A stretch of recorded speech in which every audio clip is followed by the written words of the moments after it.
students, how are you all? I hope you all are doing good. Today's topic is movement of the earth. Points to study: movement of the earth, effects of the movement of the earth. Ready, steady, start. Have you ever seen a spinning top? Observe its movements. ये आप खुद से करेंगे. Movements of the earth. Earlier, it was considered that earth was the center of the universe and the sun and the other planets revolve around the earth. But now it is clear that the sun is the center of the solar system and all the planets revolve around the sun. Okay, देखिए, पहले ये consider किया जाता था कि अर्थ और जितने भी बाकी प्लैनेट्स हैं और सन है, तो ये जितने प्लैनेट्स हैं वो अर्थ के अराउंड रिवॉल्व करते थे.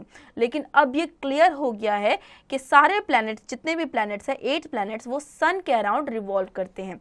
ठीक है, आइए आगे बढ़ते हैं. The earth also rotates on its axis regularly, which causes day and night. The earth revolves around the sun in a fixed path. This fixed path is called orbit. The orbit of the earth is elliptical. Thus, the earth has two types of motions, rotation and revolution. Okay, देखिए, अर्थ जो है वो सन के around revolution लेता है, ठीक है, और रोटेट करता है अपने ही एक्सिस पे. ठीक है, जब वो अपने एक्सिस पे रोटेट कर रहा है तो उसे रोटेशन कहेंगे. वहीं उसका जो फिक्स्ड ऑर्बिट होता है जिसके थ्रू वो सन के अराउंड रेवोल्यूट करता है, तो उसे क्या कहते हैं? रेवोल्यूशन कहते हैं. ओके, आइए आगे बढ़ते हैं. Rotation. The movement of the earth on its axis is called rotation. It completes one rotation in 24 hours. Okay, देखिए, रोटेशन की वजह से ही हमारे अर्थ पे हमें दिन और रात दिखाई देती है. ओके, नाउ अर्थ जो है जब अपने एक्सिस पर रोटेट करता है, अपने ही एक्सिस पर रोटेट करता है, तो उसे हम क्या बोलते हैं? रोटेशन बोलते हैं. और एक रोटेशन कितने टाइम में कंप्लीट होती है? 24 आवर्स में एक रोटेशन कंप्लीट होती है. Revolution. The movement of the earth around the sun in its orbit is called revolution. The earth takes 365.5 days to complete one revolution of the sun. Okay, देखिए, जो earth movement करता है सन के around, ठीक है, orbit पे, मैंने अभी बताया कि वो अपने उसका एक फिक्स्ड ऑर्बिट होता है जिसके अराउंड वो मूवमेंट करता है, तो इस चीज़ को हम क्या बोलते हैं? रेवोल्यूशन बोलते हैं. Okay, effects of the movements of the earth. Effects of rotation. The rotation of the earth on its axis cause day and night. The side of the earth that faces the sun has day, while the other side which is away from the sun has night.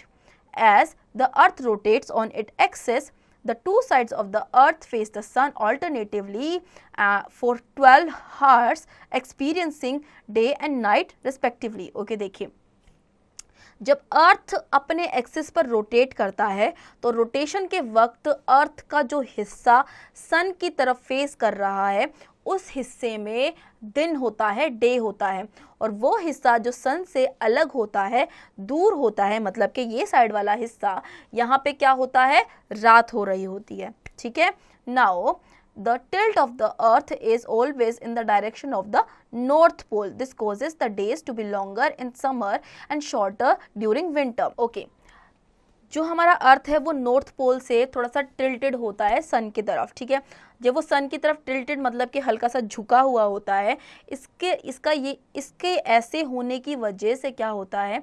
जो days होते हैं summer के वो long होते हैं और winter के जो डेज होते हैं वो शॉर्ट होते हैं. ठीक है, now the earth rotates from the west to east, so we see the sun rising from the east. The rotation of the earth also causes the tidal waves too in the sea. Okay, देखिए, जो earth rotate करता है वो करता है waste to east से, और यही रीज़न है कि जो सन है वो ईस्ट से राइज होता है. ओके, जब अर्थ मूव करता है तो वो, जब ओशन में टाइडल वेव्स आती हैं तो वो अर्थ के मूवमेंट की वजह से ही आती हैं. ठीक है, effects of revolution. The revolution of the earth causes changes of seasons. The earth of the sun rays and the length of the days determine the season on the earth. Okay, देखिए, revolution जब होता है तो revolution की वजह से हमें different seasons देखने के लिए मिलते हैं. Okay, the earth is tilted on its axis, so the sun rays falling on the earth surface are not parallel to the plane on the sunlight. So the part of the earth that is tilted towards the sun receives more sunlight and observe summer. Okay देखिए, क्योंकि अर्थ tilted है अपने axis की तरफ, तो sun rays जो है उस पार्ट पर ज़्यादा गिरती हैं। तो जब सन रेज उस पार्ट पर ज़्यादा गिरती हैं तो सन लाइट उसी एरिया में समर में सबसे ज़्यादा उस पार्ट में रिसीव की जाती हैं। Okay, the part of the earth that is tilted away from the sun receives less sun rays and has winter season. Okay, वो पार्ट जहाँ पर सन रेज कम पहुँचती है और सन की हीट कम जा पाती है और वो सन से अवे होता है, इसकी वजह से वो एरिया विंटर पर चल रहा होता है। ठीक है, in winter the earth when the earth revolves to the other part of the orbit, the southern hemisphere faces the sun and it has summer, whereas during this period the northern hemisphere has winter. Okay, देखिए winter में जब अर्थ revolve करता है उसके जो दूसरे parts होते हैं ऑर्बिट पर, साउदर्न हेमिस्फीयर जब सन को फेस करता है तो वहाँ पे समर होता है, वहीं नॉर्दर्न हेमिस्फीयर जब सन को फेस नहीं कर रहा होता है तो वहाँ पे विंटर होता है। ठीक है, now सोल्स्टिसेस, there are two solstices, the summer solstice and the winter solstice. The tilt of the earth axis causes these solstices.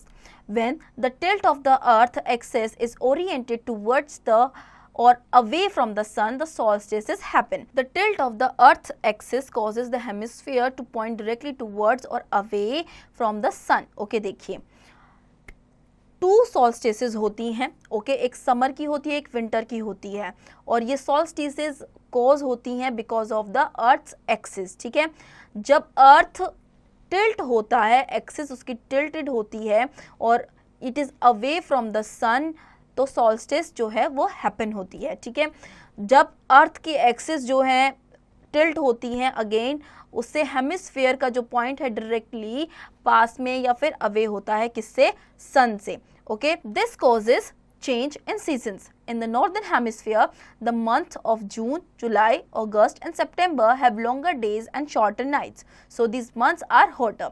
It is because of the tilt of the earth towards the sun. The longest day of the year is 21 June.